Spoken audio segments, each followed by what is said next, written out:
this poem was based on this epigraph, which, as you can see from the epigraph and the first line, are quite different. I don't know who picked this out, but whoever picked it out certainly didn't intend for the first line to be like this. So the epigraph is from Laureate A Mango Without You, and the epigraph is this: Mango drops its fit into my hand, bends me gently at the wrist with its wet weight. And here is a poem we came up with, More Than I Can Hold. My lips drew up around a sliver of ice, cooling the heat rising from my belly, groin, thighs, my torso wrapped in a scream, pain pumped like hot coals on feet as I pushed, and I cried to meet you. You sipped your bonds, slid like the arc between my trembling knees.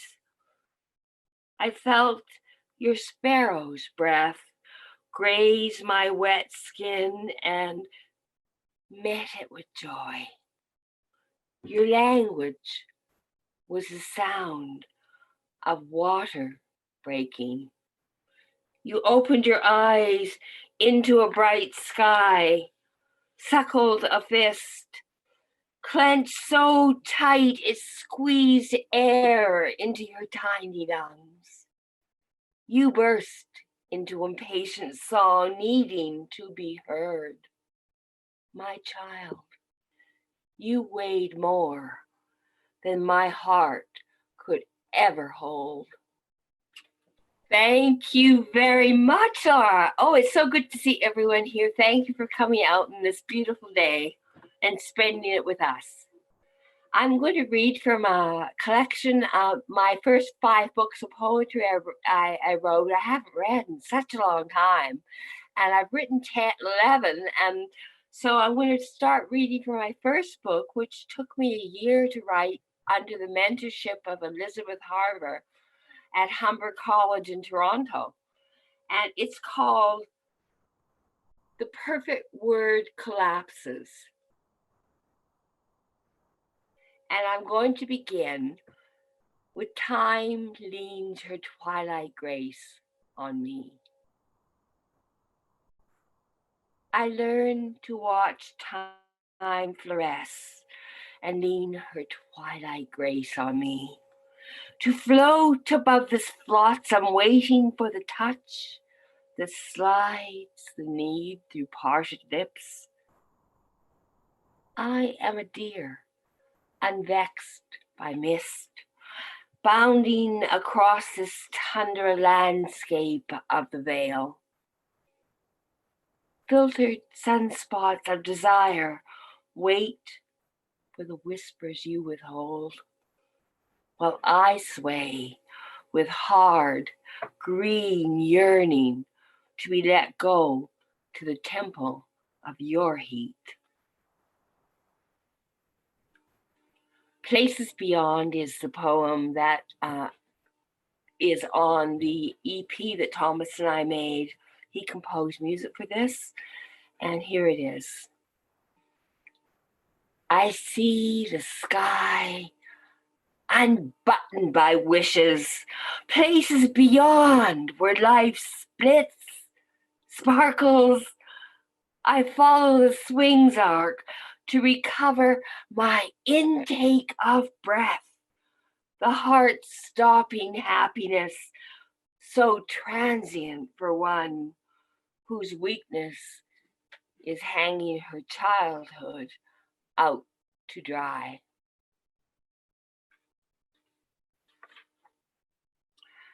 And this is a prose poem I wrote about a trip to Penticton I made with my children on the beach.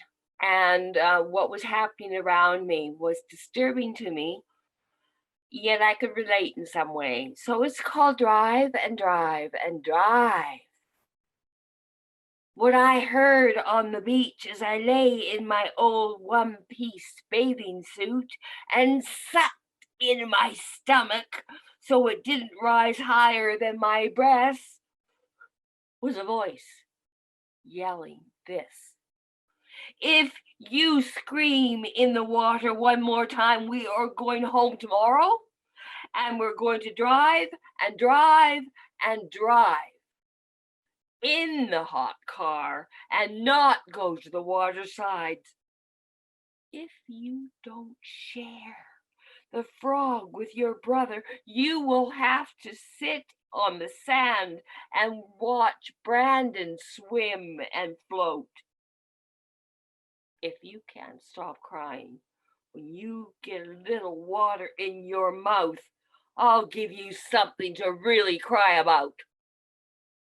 So it went on and on and on, the unsmiling woman blowing up inflatables with her vitriolic air, and I sweeping my memory for signs of being a bad parent and wanting to read mysteries and lie oversexed in the sun, looking at young men on the verge of their lives and drinking thermoses of gin and tonic in the oasis of neglect so that I could stand one more hour on the sunlit shore whispering, "I love you," to my children as I remembered the leaning sandcastles I had fashioned like all the other mothers, filling their time with their yawning achievements. I'm going to read from this book, which was published by Leaf Press, Ursula Vira, who took a chance on me. And I had just come through I'm bipolar, and I had just come through a long period of depression. And I kept journals, and through these journals, I wrote these poems, which were practically already written. And it is called, the first poem I'm going to read to you is called Unbutton the Night. I breathe in the moon. It floods through the valley and settles over the trees onto the frozen ground. Shadows collect like sticky pollen on the icy footpath. Quickly, quickly, you come to me, your hand, a white dove, suspended by moonlight, reaches out to touch my chilled skin. We lie in a silvered meadow on a porcelain bed, unbuttoning the night with our yearning.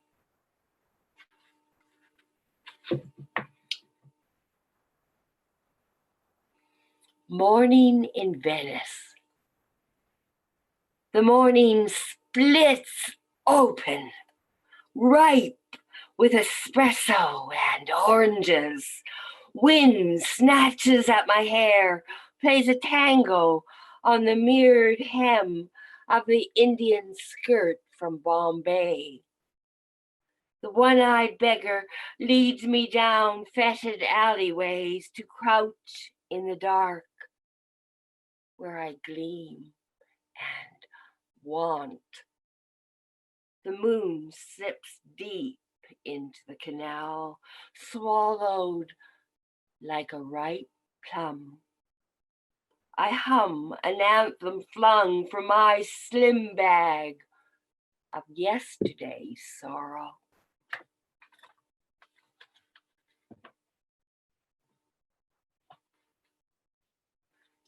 And this was written when I was in the throes of despair, and it's called Heal Me. Chunks of me break off. Don't leave me here on the edge of this knife. I'm not sure whose blood I'll draw. Show me your brave fist, a key for this stranger I haul up the hill. I ask the air, will you marry me? though I've been your wife for 15 years. I must claim you again and again and again.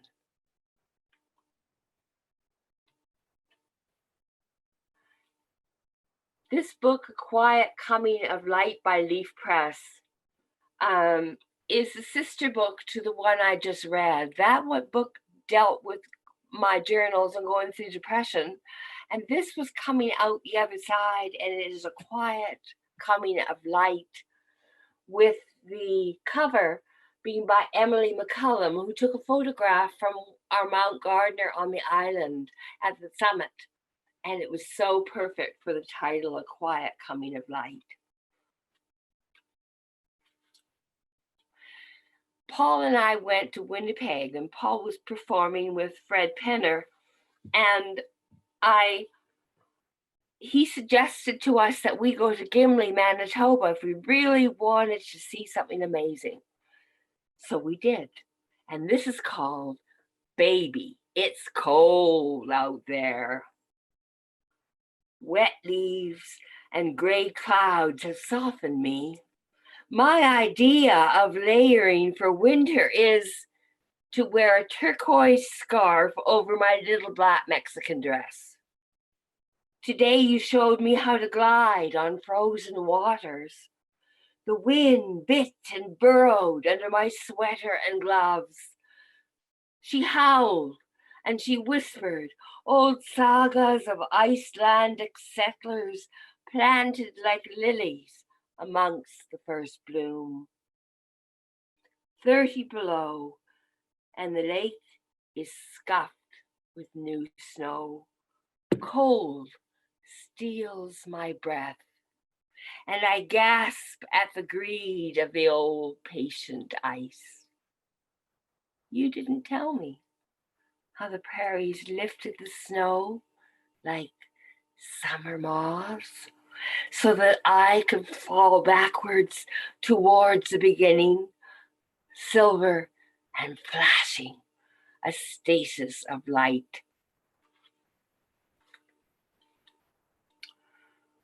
This next poem is called Blue Bowl, and it won a competition. It won my first international competition in Ireland, the Gregory O'Donoghue Award. And I was so flabbergasted because there were 2,000 entries, and my little 99 poem caught their attention somehow. So here it is, Blue Bowl. I like the way your hand wraps around my fingers so that I feel bird-boned and small. I inhale you deeply, push past shoals of lethargy. You circle my shoulders, draw me close to your side as a ribbon holds hair. I slipped a silver ring into your pocket, intending to settle you down, but sometimes when wind whips the top of the cedars and the white dog howls on the stair, I scrape my tin spoon on the blue china bowl. You hold and tether me here. And the last poem from this book is called The Suit. And it is about my father, who was a member of the Loyal Order of Masons. And though he had Parkinson's, he would never miss it. Your best black Armani suit laid out on the blue satin bedspread. Airless silhouette beside the white shirt and tie. On Tuesday afternoon, you'd fumble at your buttons, small obstacles between you and the Loyal Order of Masons, and your ashtray throwing wife. You were a stiff-backed crow, dragging a soft shuffle of steps across the living room floor. Mum touched your cheek, and you remained solid against her, Her words suffocated like a room full of feathers, and you blinked out your code for release. You like to sit with the white apron men who welcome you with slaps on the back and a pitcher of beer. They didn't give a blind, bloody shit if you dropped ash on the floor. From your fag you could not keep lit. Parkinson's enclosed you like a piece of vacuum-packed meat. Today, we handed your clothes to the bone man. Wish we could have saved your suit. Wish we could have saved you.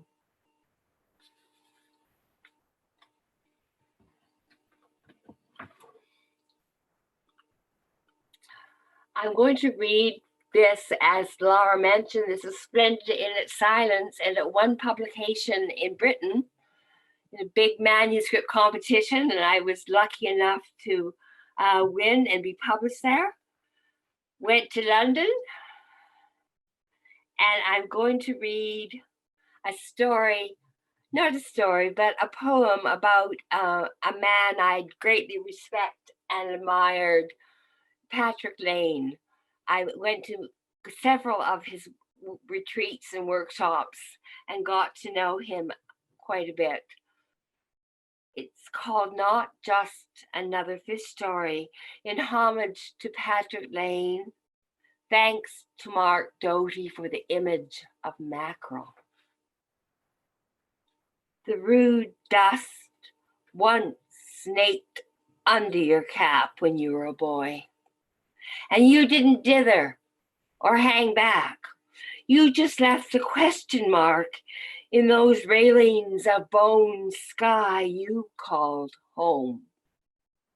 Now you gaze with fresh gratitude at the small flicks of summer moths as they plunder the heavy-browed night. Dig in the earth to look for your voice and pull out a word alive with the stasis of mackerel and the delicious hard bite of this one luminescent moment caught in relief.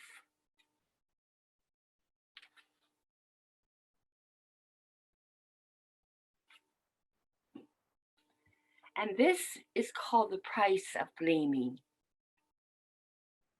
In the sun, heel to toe, body barred with black hands like seams of lead in a church window. Think abalone, the wildly rainbowed mirror of a soap bubble sphere. Think sun on gasoline, splendor and splendor, and not a one-way street. One in any way. You are Camaro essence, as if after a lifetime arriving, the jeweler made dollarama examples, each as intricate in its oily fabulation as the one before. Suppose you could sing the 3-2 bar like me. Would you want to let yourself only be unduplicatable, doomed to be lost? Departure Bay Road in the morning light. Even now, you seem to be bolting forward. Add a cup of sugar, honey. You won't care when we're dead, just as presumably all for all. No verb is singular, which is the price of gleaming. And that's it. Thank you very much, everyone.